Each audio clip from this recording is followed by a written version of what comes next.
I painted my room from scratch. So hey guys, welcome to another video of Canning Girl. একদম step by step process maintain করে আমি আমার room paint করলাম। কিন্তু I must tell you that আমাদের room কিন্তু একদম মোটেও এরকম ছিল না। যেহেতু আমাদের বাড়ি অনেক পুরনো, সো কত বাড়ি ঠিক করি না কেন আবার সেম কন্ডিশনে ফিরে আসে। তো এবার দৃঢ় প্রতিজ্ঞা নেওয়া হলো যে এবার রুমটা রিনোভেট হবেই হবে। এই দেয়ালগুলোতে আমি আগে ইয়েলো আর্ট পেপার আর রেড আর্ট পেপার দিয়ে ম্যানেজ করে রেখেছিলাম, কিন্তু আর হচ্ছে না। সো এবার যতটা দেয়াল আছে তার উপরে আমরা একটু ঘষে টষে দিয়ে তারপরে আমরা এর উপরে পুট্টি করলাম। আর যেহেতু এই কাজ আমরা কখনো করিনি, সো এই যে পুট্টি গোলার যে কনসিস্টেন্সি, মানে ওয়াটার প্লাস পুট্টি কতটা কি গুললে কতটা কনসিস্টেন্সি, ঠিক কনসিস্টেন্সি অ্যাপ্লাই হবে সেটা আমরা ঠিক বলতে পারবো না বা জানি না। সো আমরা নিজেরাই ট্রাই করছি। ফার্স্ট বারটা একটুখানি পাতলা হয়ে গেছিলো, সো হাত দিয়ে অ্যাপ্লাই হচ্ছিল। তারপর থেকে আমরা স্টেনলেস স্টিলের একটা ইকুইপমেন্ট এইটা দিয়ে আমরা করছিলাম আর কি। তোমরা জানলে অবাক হবে, আমরা যে বাড়িতে থাকি সেই বাড়িটা ঠিক 40-50 ইয়ার্স আগে বিল্ড হয়েছিল। যাই হোক, এই দেখো তোমাদের সাথে কথা বলতে বলতে আমাদের ফার্স্ট কোটিং হয়ে গেছে। এটা হচ্ছে সেকেন্ড ডে ক্লিপ, যখন আমরা সেকেন্ড কোটিং করছি। আর হ্যাঁ, আরেকটা জিনিস, পুট্টি কিন্তু দুবার কোটিং হয়, মানে একটা দিন ফার্স্ট কোটিং আর সেকেন্ড ডে সেকেন্ড কোটিং। এই দেখো আমাদের দেয়ালের অবস্থা। এই দেয়ালটা লোকানোর জন্য আমি আর্ট পেপার ইউজ করতাম ঠিক এইরই কালারের। কথা বলতে বলতে আমাদের পুট্টি করা হয়ে গেছে। এবার আমরা প্রাইমার লাগাবো। আর এই দেখো এই জিনিসগুলো আনা হয়েছে। ফার্স্টে আনা হয়েছে এই স্পঞ্জটা, যেটাকে রোলার হিসেবে আমরা ইউজ করব। তখনই আমরা একটা পার্ট পেইন্ট করে নেব, তার উপরে আমরা রোলারটা অ্যাপ্লাই করব যাতে পুরোটা একদম প্লেন হিসেবে হয়ে যায়। এটা হচ্ছে রোলারের রডটা, যেটার দাম নিয়েছে 65 রুপিস। তারপর আছে হচ্ছে এশিয়ান পেইন্টস রয়্যালের রেড কালারটা, যার দাম কত নিয়েছে সেটা লেখা নেই, কিন্তু এখানে কালার কোডটা মেনশন করা আছে। তারপরে হচ্ছে আমাদের মেন হিরোর এন্ট্রি, মানে পুট্টির এন্ট্রি। আর এখানে দাম নিয়েছে পুট্টি 1 কিলোর দাম 25 রুপিস। তারপর আছে হচ্ছে এশিয়ান পেইন্টস রয়্যালের এই 200 ml এর একটা ইয়েলো কালার, अगेन যার দাম মেনশন করা নেই, কিন্তু এটা কালার কোডটা মেনশন করা আছে। পর পেইন্টিং করার জন্য লাগবে হচ্ছে প্রাইমার, যেটা ইজ ভেরি ইম্পর্টেন্ট। প্রাইমারটা নেট কোয়ান্টিটি হচ্ছে 1 লিটার, আর যার দাম নিয়েছে 350 টাকা। তারপর আমরা নিয়েছি একটা রেড কালার अगेन, যেটা অ্যাকচুয়ালি কোনো নিডই ছিল না। যদি এটার বদলে একটা ইয়েলো কালার আসতো সেটা বেটার হতো, কারণ আমরা ঠিক মেজার বা ইমাজিন করতে পারিনি যে আমাদের ইয়েলো কালারটা একটু বেশি কোয়ান্টিটিতে লাগতো। এইগুলো হচ্ছে সেই নেসেসারি আইটেমগুলো যেটা দিয়ে আমরা একটা দেয়াল পেইন্ট করতে পারবো। Obviously we need a brush ছাড়া তো দেয়াল পেইন্ট করা যাবে না।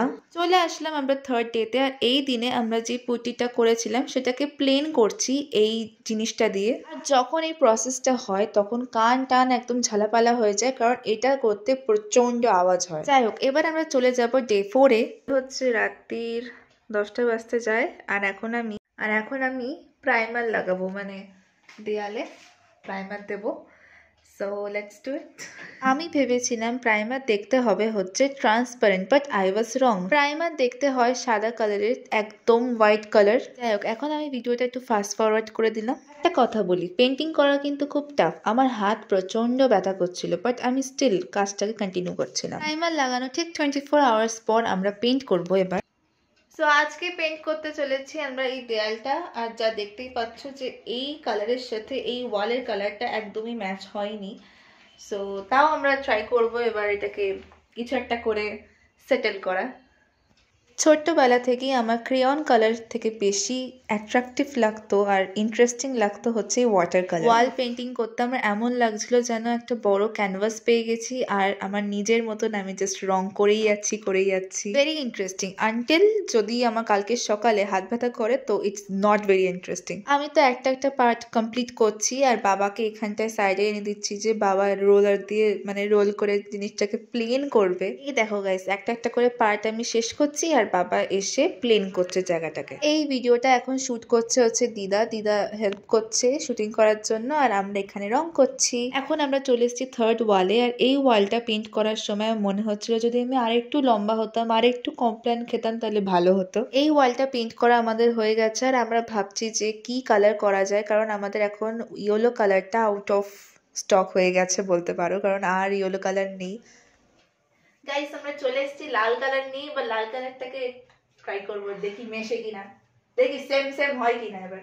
টু বি অনেস্ট, রেড কালারটা একদম পারফেক্ট এসেছিল, মানে একদম ডিটো গিফটও এই রেড কালারই এসেছিল। সো আই ওয়াজ তো ভেরি হ্যাপি। এখন আমি এই ভিডিওটা একটু ফাস্ট ফরওয়ার্ড করলাম আর এখন আমি ভিডিওটা করতে দিয়েছি বাবাকে। আর বাবা তো খুবই রেগে যাচ্ছে যে আমি কেন ভিডিও করছি, কারণ আমার বাবা টায়ার্ড হয়ে গেছে, কাজও করছে আবার ভিডিও করছে। সো বাবা এখন শুয়ে শুয়ে ভিডিও করছে, মানে এত ট্যালেন্ট। যাই হোক, বাবাকে এখন বকাচকা করে তোলা হলো, কারণ এবার রোলার অ্যাপ্লাই করতে হবে, নাহলে পেইন্টটা শুকিয়ে যাবে আর জিনিসটা প্লেন হবে না। এই দেখো, আমি পাশাপাশি পেইন্ট করছি আর বাবা এখানে রোলার অ্যাপ্লাই করে যাচ্ছে। যেহেতু তোমাদেরকে বলেইছিলাম যে ইয়েলো কালারটা এখন আউট অফ স্টক, মানে একদমই নেই আমাদের কাছে। সো এই দেয়ালটা পেইন্ট করার জন্য বাবাকে বললাম যে রেড কালারটাই নয় একটু অ্যাপ্লাই করেই, তার একটু ডিফারেন্ট লাগবে আমাদের ওয়ালটা। আর এখন আমি কি করছি জানো, এখন আমি ডিজাইন করবো, বর্ডার ডিজাইন। এই যে স্ট্রেট লাইনটা করা হয়েছে, এটা একটুখানি আমার একটু উপর নিচ লাগছিল। সো আমি ভাবলাম যে ওয়াই নট আমি একটা বর্ডার এঁকে দিই, সো দেখতে একটু ভাল লাগবে। এই দেখো গাইস, দেখতে দেখতে কিন্তু আমার ভিডিওর একদম এন্ড পজিশনে চলে এসেছি। আর আমাদের রুম ডেকোরেশন বা রিনোভেশন কেমন হয়েছে জানিও। আর এই ভিডিওতে তোমরা দেখতেই পেয়েছো যে এই প্রসেসটার পেছনে কিন্তু আমাদের 4 থেকে 5 দিন কিন্তু গেছে। এই দেখো, এই বর্ডারটাই করেছিলাম। যাই হোক, জানিও কমেন্টসে যে কেমন লাগলো এই ভিডিওটা। আর থ্যাঙ্কস ফর ওয়াচিং।